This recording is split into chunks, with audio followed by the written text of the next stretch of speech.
Canada versus Europe, game 1 of the best of 3. I guess you would call it that, a best of 3. I like that they're doing that personally. Some people aren't a fan of it. I am. I like the fact you have to beat your opponent 2 out of 3 times. Coming into the game, obviously, no Gabrick. He got injured. I believe it was Thomas Tatar that hit him with a puck as he shot it. Definitely a big blow to Europe. One of the guys that definitely a finisher. Give him the puck, one chance he can put it in the net. Because of that, coming into the game, I definitely thought Chara needed to get at least 4 shots per game. I would have liked to see that. If I was a coach, I would have said to Chara, you need to get 4 slap shots from the point per game. Get traffic in front, get a big shot by the Deno. That would have been what I wanted. That didn't happen. He didn't play a good game at all. But that's for a bit later. That coming into it, that's what I wanted to see. Also, coming into it, I would have loved for them to put the Zdeno Chara and Dennis Seidenberg together. They played together in Boston. They won a cup together in Boston. I don't know why they didn't. It's natural chemistry that you can put together. I would have put Chara and Seidenberg together. The one thing about coming into the game, though, Canada's depth. How are you going to beat that? Very hard. Never mind the top line, which was on fire tonight. I mean, even the top line, you got Taze, Couture, and Perry. That's fucking nuts. The depth of Canada is insane. That was going to be the biggest problem with really any team going against Canada. To start off the game, though, Babcock does put Crosby out against Kopitar. Interesting. I didn't think he would put Taze out every single time. I don't think he needs to. But nonetheless, he put Crosby out. The first play of the game, Kopitar comes down the wing, goes right around Doughty. He made Doughty look like just an average defender. He really did. I thought he was going to play like that for the rest of the game. He definitely slowed down. But coming out of the gates, he looked amazing. Slid right around him, threw it to the front of the net where Tatar had a great chance. Kopitar had a rebound, and I believe it hit the defender's leg, if I'm not mistaken. If not, Carey Price got a pad on it. But if he would have waited a few seconds, he could have brought it around to put in the net. That would have been huge. A huge game changer. Only 20 seconds into the game. Nonetheless, Marchand ended up getting a penalty off it. I didn't expect a goal out of Europe. Definitely nice for them to get a power play off of a rush like that. Put Canada on their heels for the beginning of the game. But they really didn't do much. Canada killed it off fairly easy. Coming out of the gates as well, Kopitar was brilliant at the draw. He was amazing. He slowed down. Again, everything about Kopitar kind of slowed down towards the end of the game, but coming out in the first period, amazing job by him. After the power play, when Marchand came back up, Crosby got the puck up to Bergeron, who broke in with Marchand. Basically, it ended up being a 2-1-0. I don't know what the defense was doing. They let Bergeron get right past him. And Bergeron dishes it to Marchand, who roofs it. And I can tell you, the angle Marchand had to score, being on his proper side, he wasn't on his off wing. That was a difficult shot for him. Holy shit. It was an easy goal in the sense of there was no defender. It was a fairly open net, even though Halak did get over. He did a good job of recovering. But what a shot. That impressed me so much, Marchand's shot. Crazy release. That really impressed me. And they've done that many times before. It didn't impress me that he scored, just the shot. And the chemistry between them is unreal. You can see it, how they've played for so much longer. You can see it between Getzlaf and Perry. And that's another reason why I thought they should have put Chara and Seidenberg together. I don't think Seidenberg has good chemistry with Yossi. I just don't. I don't think Chara necessarily has good chemistry with Sekera. Put Sekera and Yossi together. Put an older guy with the younger Yossi. That would have worked out much better, I think. But I was wondering after that goal, okay, Halak, I've seen him before. He's not the most consistent goaltender. Game to game, he's not the most consistent. And goal by goal, he's not the most consistent. He can change really quickly. I don't know if I mentioned gameplay in the background, NHL, if you're interested. Crazy ending. But nonetheless, I was worried about Halak getting shook. I've seen it in the past, like I said, but he didn't. I was impressed by how he handled it, how he handled the adversity, and the whole Europe team, really. I wasn't necessarily concerned with Team Europe, just Halak. I knew the team is going to be fine. You factor in Kopitar, and speaking of not getting shook, I don't know how, I want to mention this before I forget. The announcer made actually a pretty good point, which kind of passed by my head. I didn't think of it till he mentioned it. You're looking at the top 3 centers in the whole world in one game. That's pretty crazy. Sidney Crosby, I'm gonna probably make another video separate about him. How I'm just blown away with the way he played, even hating him. I hate Crosby, I hate Pittsburgh. I'm a Washington fan, but I'll make a video on that. You got Crosby, the best center. You got Taves, and you got Kopitar. Can you name a person better than Kopitar and Taves? I really can't. Datsuk, Zetterberg, Henrik, all out of the prime. I can't think of, I mean, obviously young guys like McDavid, can't put him there. Backstrom, no. I can't think of anybody who you could even make an argument for. Tavares, no, he's not there. He's amazing. He's a franchise player, but he's not on the level of a Kopitar. He's just not. The two-way play of Kopitar is crazy. Tavares, who else really? Malkin, nope. I'd take Kopitar over Malkin any day of the week. Yeah, that's a great point by the commentators. 3 of the best centers in the world. So, you got that. But like I was saying, I wasn't worried about Team Europe getting shook. They're full of veterans. You mix that in with young guys like Yossi, Draisaitl, Tatar, to give the older guys a bit of energy. Perfect mix in my eyes. Besides Canada, I honestly think they have the best roster in terms of how it's put together. Really well done. Europe definitely put pressure after the goal by Canada, by Marchand. They didn't come out sleeping. I didn't expect them to, and they didn't. Kopitar kept winning draws. He was unreal. He controlled the center of the ice when he was on the ice. Just crazy. He was unreal. And talking about Halak getting shook, actually, Perry had a nice chance in the slot. He put it a little bit high, hit Halak in the upper chest, and also, who was it? I think Bergeron had a kind of shot for an easy save to get Halak back to feeling confident. Because I know personally, I played goalie in my younger years. Sometimes as a goalie, after a goal, you need a few easy saves. I'm just talking about myself. I wasn't ever a high-level goaltender, but when I did play, somebody scores a goal on me, it would be so beneficial to have a few pucks thrown my way for easy stops. Just mentally, it helped me out a lot. And I know sometimes that can be the case with goalies and Halak. I know for a fact that can be the case with Halak. But he didn't. He got the easy saves, like I'm talking about, and I think it benefited him a ton. Also, in the first period, god damn it, I don't even know how to explain it. Brad Marchand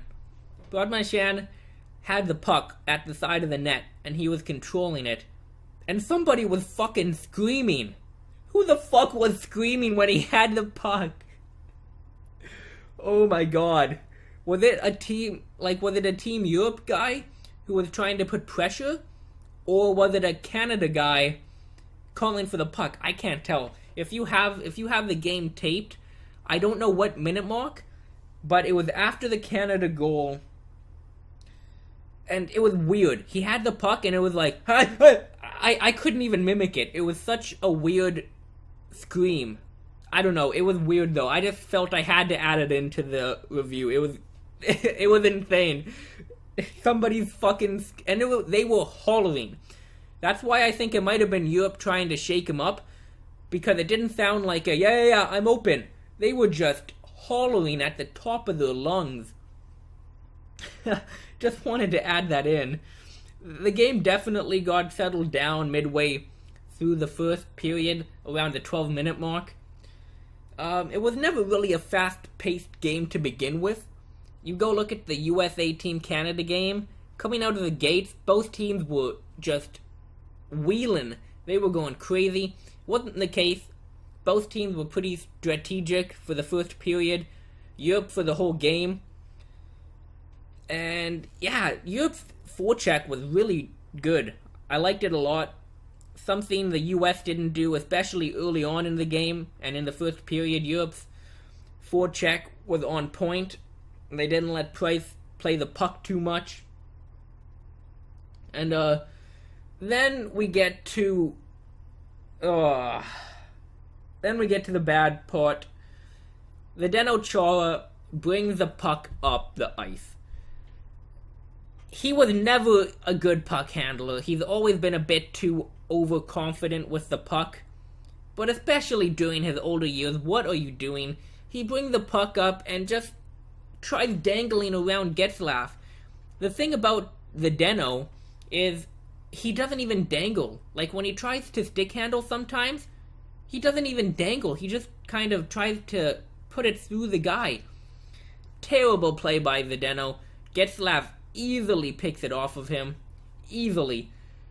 Springs Getzlaf and Stamkos for the 2-on-1. Empty net for Stamkos. Easy goal. I couldn't believe when I was watching it. It's one of those things you just know a goal's gonna happen after it. Fuck. What a terrible play by the Zdeno Chara. He can't do that anymore. He just can't. You're still a solid D-man. You're still a top 4 D-man. But play the role of a defensive defenseman. Get the puck up the boards. Take a shot. Play the PK. Run a guy over if you can. Don't stick handle anymore. Please, Zdeno. Please. After that goal, though, Crosby and Marchand and Bergeron, the three of them absolutely embarrassed Europe while cycling. The first shift after that goal was crazy. The whole game, but especially on that one shift after the Stamkos goal, they were embarrassing Europe on the cycle. Everybody, even the defenders, but mostly Marchand, Bergeron, and Crosby. The chemistry, the cycling, the passes, the drops, the vision, it was crazy. And I honestly wouldn't be surprised come next Olympics, come next World Cup of Hockey, Bergeron, Marchand get picked to the team, and right off the bat, there's your set line with Crosby. Right away, Bergeron, Crosby, and Marchand, your set line for future Olympics. Definitely wouldn't be surprised. Canada controlled the rest of the period with ease. It wasn't even a fact of Europe not playing good. It was a fact of Canada just turning it up. They were amazing for the rest of that first period. Europe did get some zone time with about 2 minutes left, but they didn't make anything of it. They really didn't. Coming out of the first period, Europe wasn't out of it by any means. But Canada, they just had the depth. They just have more talent overall. You really, in any game Canada plays, you just see it. Even if they're not playing a smart game, the talent alone can take over a game for them. Canada came out in the second period with pressure, not losing a step. Really good by Canada. Marchand had a great chance 2-on-1. Europe didn't look back though. Just took a few minutes to get their legs going. By the 17-16 minute mark, they were back to playing like they were at the beginning of the first period. I really liked that by Europe. And they didn't look bad at the end of the first period. Like I said, they just weren't as fast as Canada. So yeah, Europe definitely started getting some shots on Price. Price looked a little bit shaky in the first period. In the second, he looked fine. He looked real solid, made multiple solid saves. He's just a rock in net. He doesn't move too much. A lot of his saves get rated because of the fact they look easy. He stays in the middle of his net, and he looks like Lundqvist in the way that he's deep in his net, but he's not. It's just the way he moves it. He moves and maneuvers so smoothly. It looks easy. He is so talented. But finally, something good happens for Europe. Kopitar again wins the draw to start the playoff against Crosby. Europe moved the puck up, and the puck ends up getting up to Kopitar, brings it in the zone, passes back to Seidenberg, who puts the puck on net, and Tatar gets the rebound and puts it in the net. Something went right, a lucky bounce to Tatar. I thought Europe was going to turn it up after, and they started to. This was the beginning of Canada not playing so good towards the end of the first period. And just watching Europe play, especially that top line, the Kopitar line, the top line for Europe, Kopitar, Tatar, and Hossa, can be a top line on... It could be a first or second line on Team Canada. On any team. Any team. A first or second line on any team. I would put that first line over Finland's. I'd put it over the Czechs. I'd put it over Sweden's. I'd put it over USA. I'd put it over North America. I don't know about Canada. That's why I said first or second line could definitely be that on Canada. And on Russia, I can't say that either. I mean, Ovechkin, Kuznetsov, Tarasenko, what a fucking filthy line. I can't put it over Russia. Russia has that top line talent, the top grade A plus talent. That's just incredible. I can't put it over Russia. Almost any other team, it could be a first line. It's a really good line. Defensively, Europe was playing much better. The defense of Europe is really underrated too. The defense of Europe in the third period was really good. Overall in the game as well. They don't have that, again, they don't have the top line talent like a Weber, Pietrangelo, Burns. But in terms of the way they're played, the structure in the D-core, it's unreal. And I'm not surprised. Mark Streit, a really solid defenseman. Yossi, up and coming. Crazy talent. Chara, Seidenberg. Ehrhoff, again, he's not a crazy talented guy, but when you put him in a structured game, he's amazing. The Europe defense was really solid. Canada started turning the puck over. The commentary, they've been really shitty. What's the word I'm looking for? I can't think of it. Consistency, there we go. The consistency of the panel has been shit. They've made some really dumb statements. They tried saying that the Canada turnovers was because they were overpassing. Eventually they did just say they gave in and they were like, yeah, they're just not playing good. But they started, when Canada first started turning the puck over, they started saying they were overpassing. No, it was Europe's pressure that made them take a bad pass. Fucking if you wanna, I ranted on the commentary in another video. I'm not gonna go into it too much because they didn't annoy me too much. Just that one line was really dumb. But Canada gets a power play with a chance to gain the momentum. Kopitar on the PK was amazing.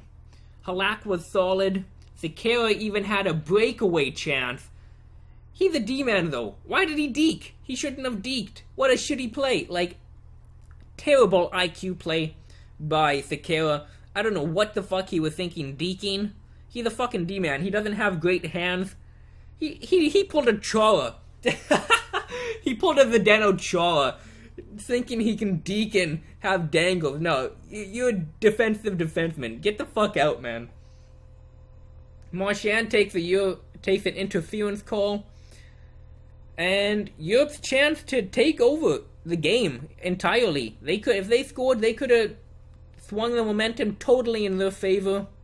They had multiple chances, including Vanek's cross-crease pass to Hossa.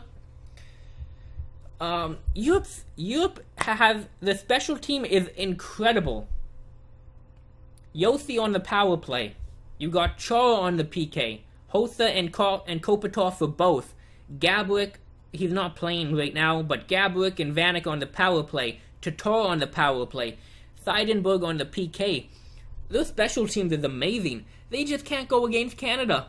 That's just the moral of this finals. Europe, their team is incredible. I'm saying the way it's built. They really didn't build it. They don't have enough players to build it a certain way. But just the way all the players come together is wonderful. The team structure is amazing. They play smart hockey. They play a methodical type of hockey, but they don't play like Sweden. They don't sit back in the lead. They just play a methodical, smart hockey. I love it. I love watching Team Europe play. They've really become my kind of team I'm looking forward to the most in this tournament. They really have. I expected both teams to come into the third period hungry. They definitely did. Both teams. Tavares and O'Reilly had great scoring chances that Halak stopped early in the period.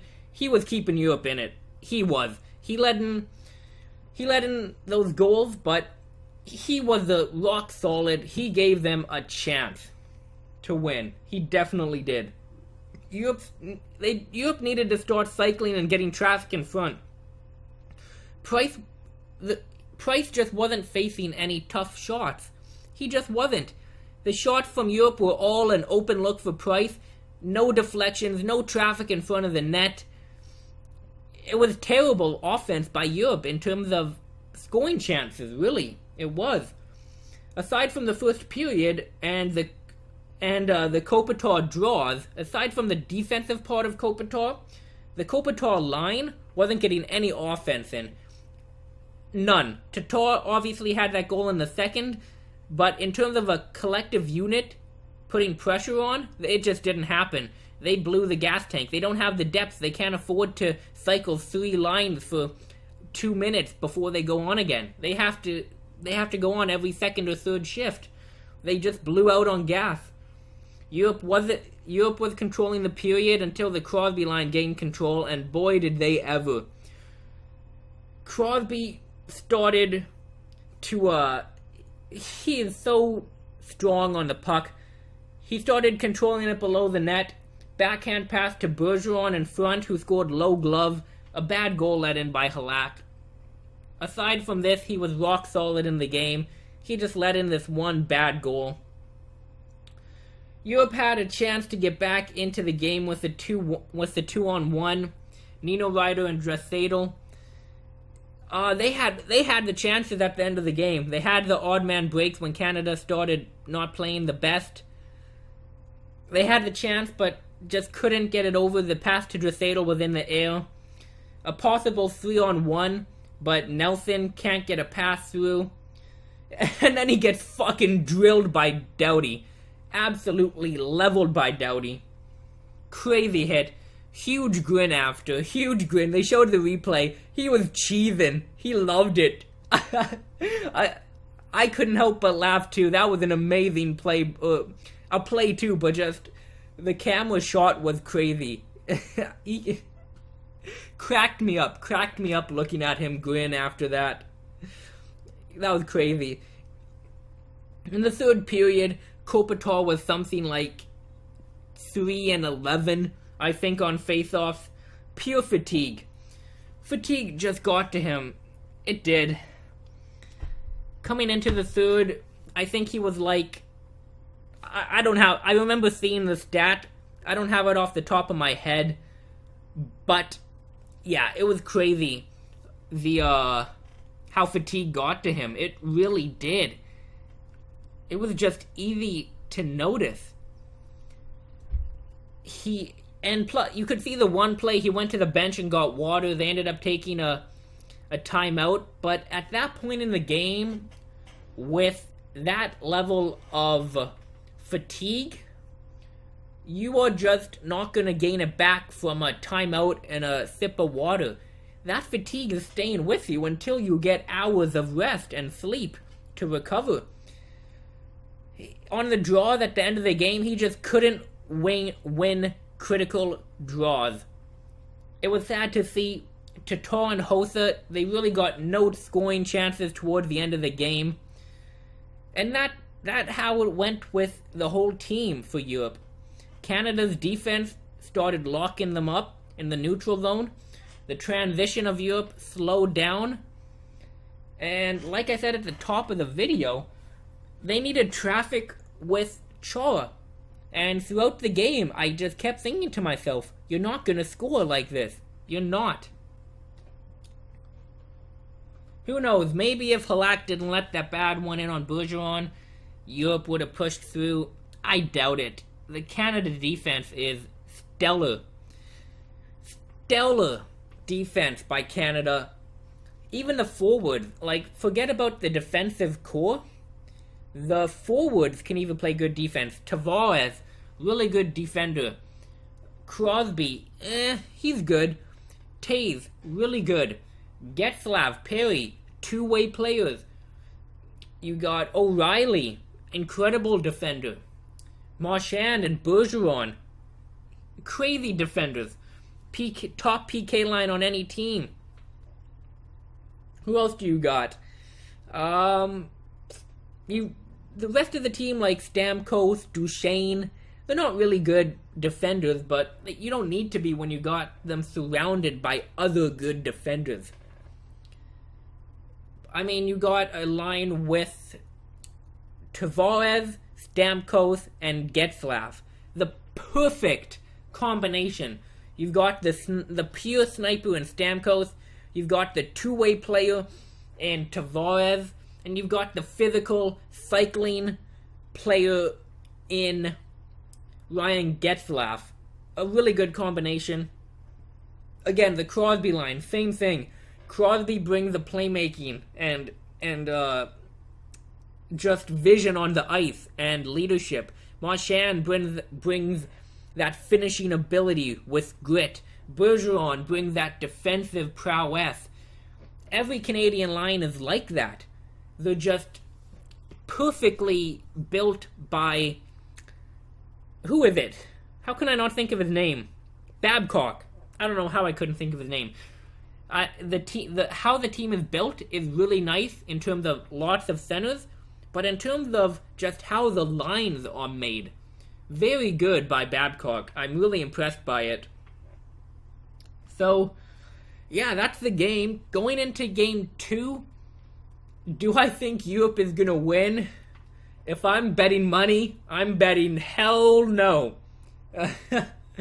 If I'm putting some serious cash on it, hell no. Do they have a chance? Fuck yeah.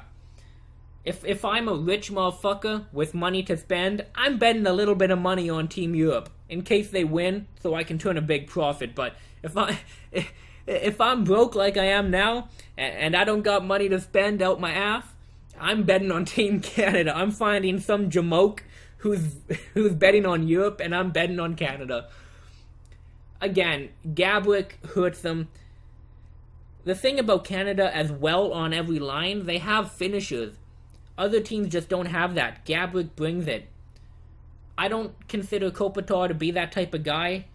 Hossa, not really. Tatar is growing into that.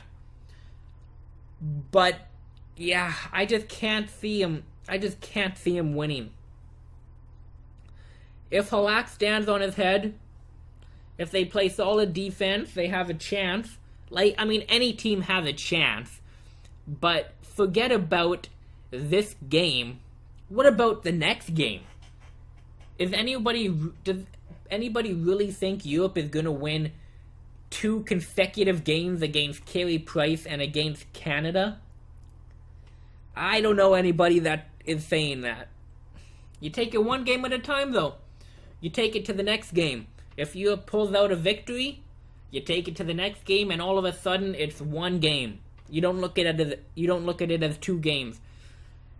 So, yeah, I don't know. Gonna be interesting. Honestly, I hope Europe can pull out a victory. I do. I'd like to see them win a game.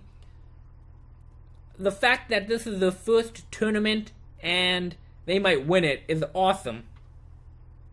That would be huge to the players. I'd be happy for Zdeno Chara. I'd be happy for Thomas Vanek.